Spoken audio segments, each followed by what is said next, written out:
Hi guys and gals and all my non-binary friends. So today we're going to be headed to Florida. Ooh, where the Gators are. Come on, home of the Gators. Look at that. I know something about Florida. Also a battleground state. Yay for us. Florida has 29, y'all. 29. I think that's the highest amount of electoral college votes I've done. No, someone had 55. Is it California with 55? I think it was California. Yeah, California has 55. So this is not the highest, but 29 is a lot. 29 is a lot, okay? The dates to remember are October 5th, which is the voter registration deadline. October 20th, which is the recommended date to get your mail-in ballot back in. October 24th through the October 31st, it's going to be early voting. So shout out to them and make sure you try to, if you can't early vote, please do try to early vote because it will be way more safe and more convenient for you, even though we did see in Virginia some Trump supporters trying to stop people from voting. Stay woke, y'all. Stay woke. October 24th, which is vote by mail ballot request deadline. So your last date to request a mail ballot. November 3rd, which is the general election. All right, can I register the same day I want to vote? No, you cannot. You cannot. They have deadlines. Okay, babe. What are the vote by mail requirements in my state? No excuses is needed to vote in Florida. A voter must first be registered to vote before he or she can request a vote by mail ballot. You can apply for a vote by mail ballot online, by mail, or in person. The deadline to request that a vote by mail ballot be mailed to you is no later than 5 p.m.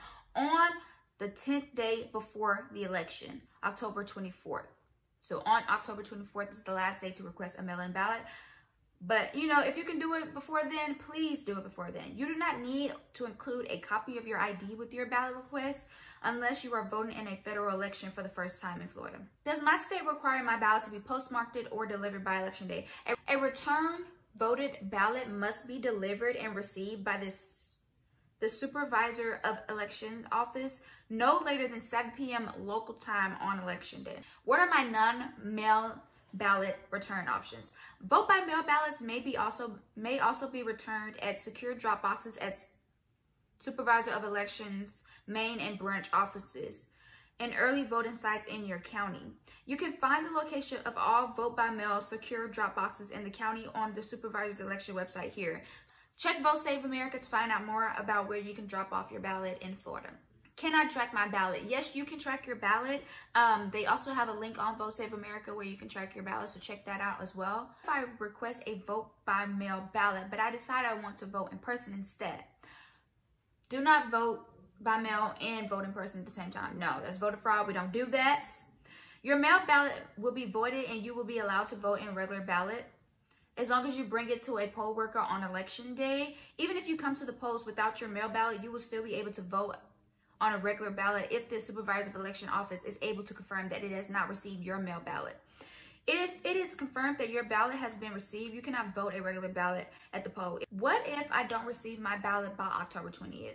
If you requested your ballot but you still haven't received it at least 14 days before the election, check the status of your ballot. If it arrives before election day, you can return it in person at secure drop boxes at supervisor of election main and branch offices early voting. You can still vote a regular ballot if your supervisor of election is able to confirm that it has not received. So basically the same thing you would do in the off chance that you want to vote in person instead of by mail, but you ordered a ballot. Can I vote early in person? If you decide to vote in person, early voting is the safest option. Lines will be shorter and allow for easier social distance. Florida permits in-person early voting from at least October 24th to October 31st, which is, you know, Halloween. All right, supervisors of elections have the options to offer more early voting on the 15th, 14th, 13th, 12th, 11th, and 2nd day before the election. So check your county guidelines, and you can find out more, again, at Vote Save America. What if I want to vote in person on election day? If you are voting on election day, wear a mask, keep appropriate distance. Please stay in line if you can. Everyone understands that you guys, people have way more stuff going on. I understand, like, honestly, election days should be federal holidays where everyone get off so everyone can have time to vote. But, you know, they want to rig the system so not everyone can get to vote. But, yeah, if you can't stay in line, please stay in line. And if you see any kind of suspicious voter suppression activity going on, please contact 1-833-336-8683. We don't normally fuck with snitches, but this time please snitch because these people are evil. Do I need an ID to vote in person? Voters in Florida need to show photo ID to confirm their identity when they vote in person. If you don't have a acceptable photo ID, there may be other ways you can confirm. Florida has 20 of its 40 state Senate seats up for election this year. So these are the districts and these are the people that are running. So check out Ballotpedia to get more information on the state senators that are running in your district. Florida does have one Supreme Court seat that's up for retention from Carlos Muniz. Mr. Muniz has been there since 2019. So that's the one Supreme Court seat. And then there are 25 intermediate appellate court seats up. All of these are retention elections. Again, just you deciding whether or not you want to keep Ballotpedia for more information on all the judges that are running for retention in Florida. And Florida has 6 ballot measures. Y'all know, if you have watched any of these videos, you know I love me a ballot measure. Amendment 1 is states in the state constitution that only U.S. citizens who are 18 years old or older can vote in federal, state, local, or school elections. A yes vote supports amending the Florida Constitution to state that only a citizen of the U.S. who is 18 years or older can vote in Florida.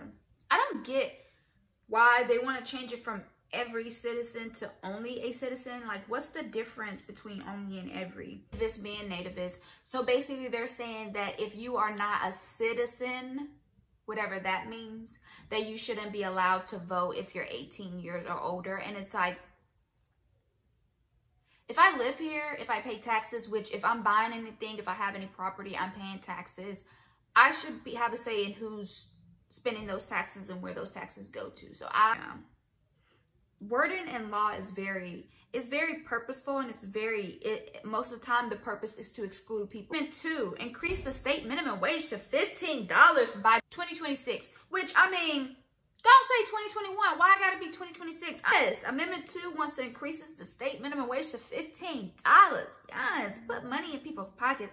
Amendment 3 establishes a top two open primary system for state office primary elections. So basically, this would make it to where it's not like Republicans going against Republicans and Democrats going against Democrats, but it's like whoever are the top 2 candidates, regardless of party, who wins the most votes, those are the people who go again, which again is making this democracy more democratic. So I definitely think Amendment 3 is a good idea. Amendment 4 requires a voters approved constitutional amendment to be approved by voters at a second general election. What does that mean? Yes, supports requiring voter approved constitutional amendments to be approved by voters at a second general election to become effective. So basically, if voters already said they want to add an amendment to the Florida Constitution, they would have to vote for it once, and then again in the general to then actually make it effective instead of them all just agreeing once. Which, I mean, when I'm saying it out loud, it kind of sounds like, why are you making people vote twice for something that they already said they wanted? But again, when we think about like Brexit, and people feel like, oh, people should be able to go back to the ballot and like, you know, because a lot of people didn't take Brexit seriously or whatever. So I don't know, because didn't they redo Brexit and like people still voted to exit? I don't know. Okay. And Amendment 5 increases the period during which a person may transfer Save Our Homes benefits to a new homestead property from 2 years to 3 years. The tax exemption, basically, and you wouldn't have to pay as much. So you get like $25,000, I think is what they're saying, in tax exemptions that you don't have to pay on your property tax. And now they want to extend it to where if you move, it'll get extended from 2 years to 3. So if you think that's a good idea, vote yeah. Amendment 6, which allows a homestead property tax discount to be transferred to the surviving spouse of a deceased veteran. A vote yes supports allowing a homestead property tax discount to be transferred to the surviving spouse of a deceased veteran. So I have to assume that veterans get a certain benefit from being veterans, and so when they pass away, normally their spouse don't continue with that property tax exemption discount that the veterans do. So now they want to change it to where the spouse can be taken care of, even if, you know, unfortunately their veteran passed. I mean, personally, I would vote yes.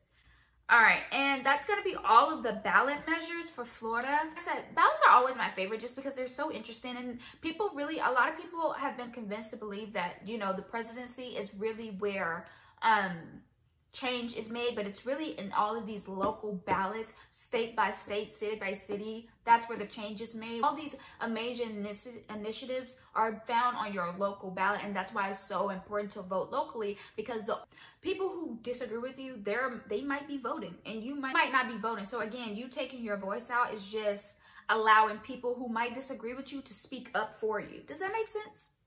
So yeah. Sometimes you want to go where everybody knows your name.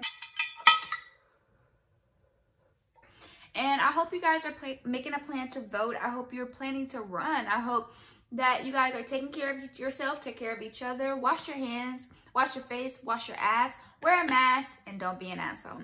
Bye.